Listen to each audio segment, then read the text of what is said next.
up, man? It's your big brother K-Rino. Let me give y'all some self-esteem real quick. Uh,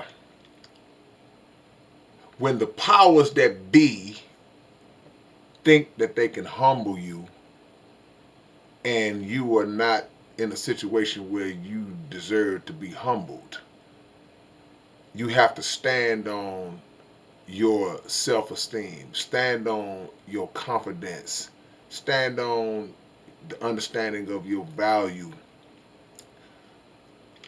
We live in a world where we don't really own much. Even those of us who do have a little money, do have a few little trinkets here and there, that only represents such a small percentage of the whole, of the totality of us. Um, and those who are in that category that have the bread and have the things I just mentioned, those things were given to them pretty much most of the time by the powers that be. And the powers that be, I like to say the so-called powers that be, they always kind of hold this little card in the back of their pocket, like, hey, you know what? We can take this away from you anytime we get ready to because we're the ones that gave it to you. So they keep a watchful eye on how we move, how we talk, who we affiliate ourselves with. They keep a watchful eye on these things to make sure that you are staying in proper step with what will keep them from snatching the rug out from under you. Now, sometimes coming in, sometimes coming in, and you are on the radar as somebody who's coming in, somebody who's getting ready to be drafted, or somebody who's getting ready to sign a record deal, or whatever it might be. They see you coming in. So they may watch your attitude. And when I say attitude, I don't mean bad attitude. I mean they watch your confidence.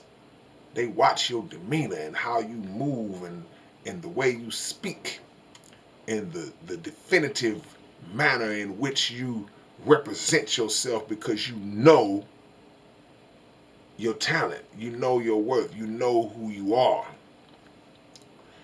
And they don't like that. So that's where the problem comes in.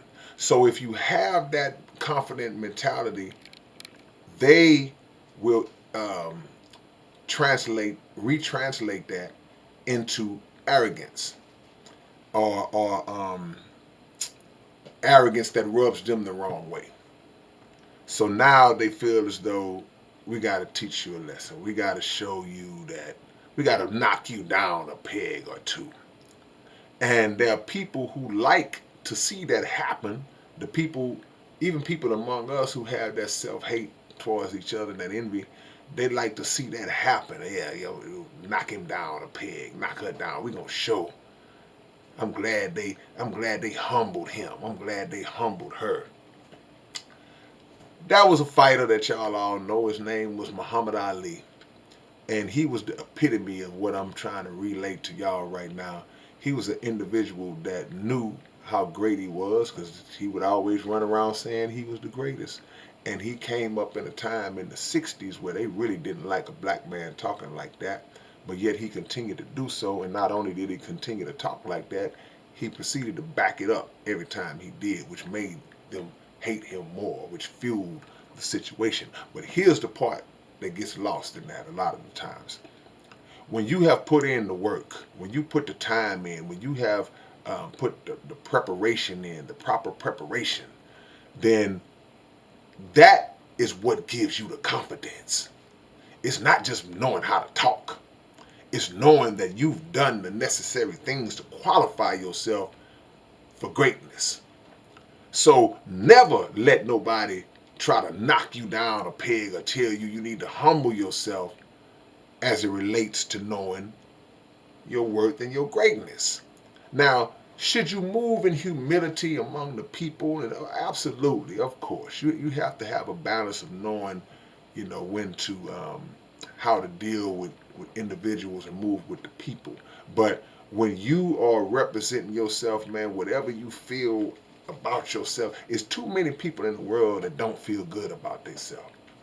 So when you see individuals that do, and you see them exhibiting their greatness, man, let that be a light that lights your candle, that motivates you to say, "Oh man, I like that. I could be just like that."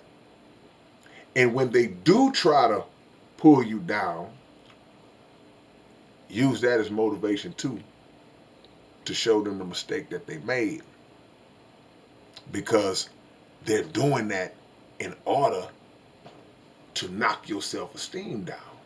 But once again, when you qualified yourself for greatness through preparation, that's impossible.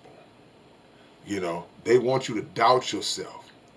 And because, all the stuff that we move around and maneuver through, it belongs to them.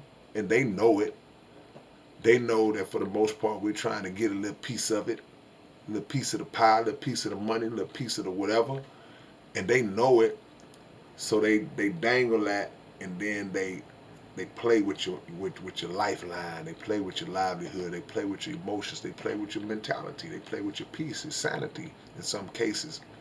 So don't fall into that trap to where because they want us to be quiet and grateful.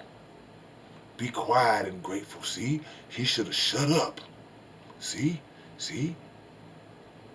but he came in there with all that jewelry on. See, them people don't like that. I'm starting to get more and more tired of hearing our people talk like that, man. Because we so lost in that regard. Because those same people that we say they don't like that, trust me, they like the talent, they like the revenue that this person's gonna bring in. So I don't care what field you are in, because they do that to you in high school. They do it to you in college. They do it to you. They start off in elementary trying to kill the self-esteem of our children. So you as a parent got to instill that in your children at an early age. Not to be the one that tell your child he ain't gonna never be nothing, but to tell your child, yeah, you're gonna definitely be something. And don't never let nobody tell you that you're not. All right, man, it's your big brother K-Rino. I'll catch y'all a little bit later on. Peace.